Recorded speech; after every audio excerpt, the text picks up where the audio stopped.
Vous n'allez jamais croire ce qui va suivre. Imaginez, une rue sombre, il pleut, et un policier, Jean-Marc Morel, s'apprête à commettre la pire erreur de sa carrière. Devant lui, un jeune musicien joue tranquillement de la guitare. Sun crime.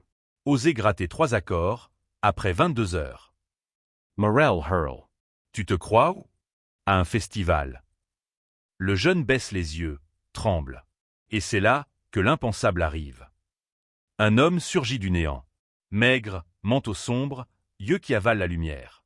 Il fixe Morel, sans un mot. Morel explose. Toi, le croque-mort, dégage.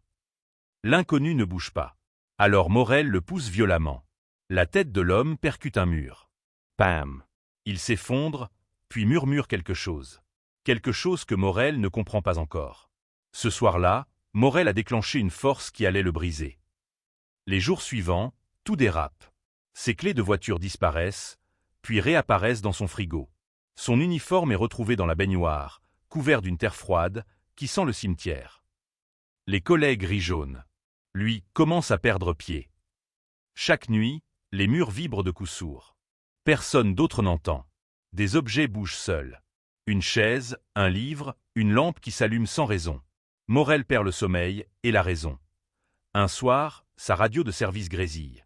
Mais ce n'est pas le central. C'est un murmure. Une phrase, répétée inlassablement. Celui qui frappe sans raison sera frappé sans fin. Morel arrache la batterie.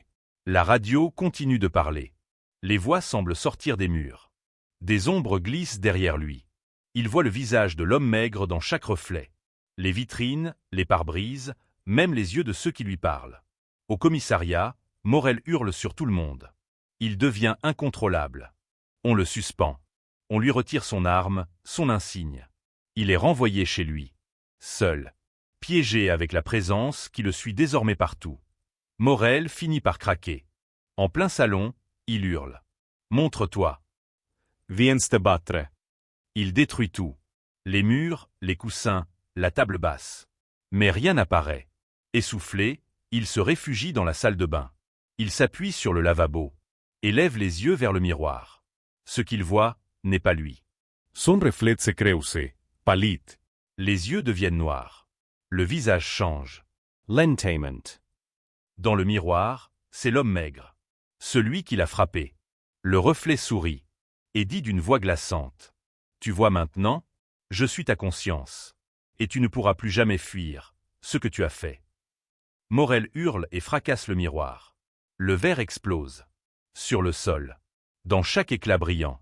Ce n'est pas son visage qu'il voit, mais celui de l'homme qui l'a agressé. Des dizaines de regards silencieux, accusateurs, le fixant sans cligner. Morel s'effondre, brise. La vengeance n'était pas de le tuer. C'était de le condamner à vivre. Face à sa propre vérité. Quelques jours plus tard, sa femme retrouve l'appartement dévasté. Jean-Marc est recroquevillé dans un coin. Il a recouvert ou détruit tous les miroirs, vitres, écrans, même le grille-pain. Il se balance, murmurant sans arrêt. Frappé, sans fin, sans fin. Puis, silence. C'est l'une des histoires les plus terrifiantes que j'ai jamais racontées. Vous, qu'est-ce qui vous effraie le plus? Ce qui se cache dans le noir. Ou ce qui se cache en vous? Dites-le en commentaire, et abonnez-vous pour ne jamais manquer les mystères de Mysteria Afrique.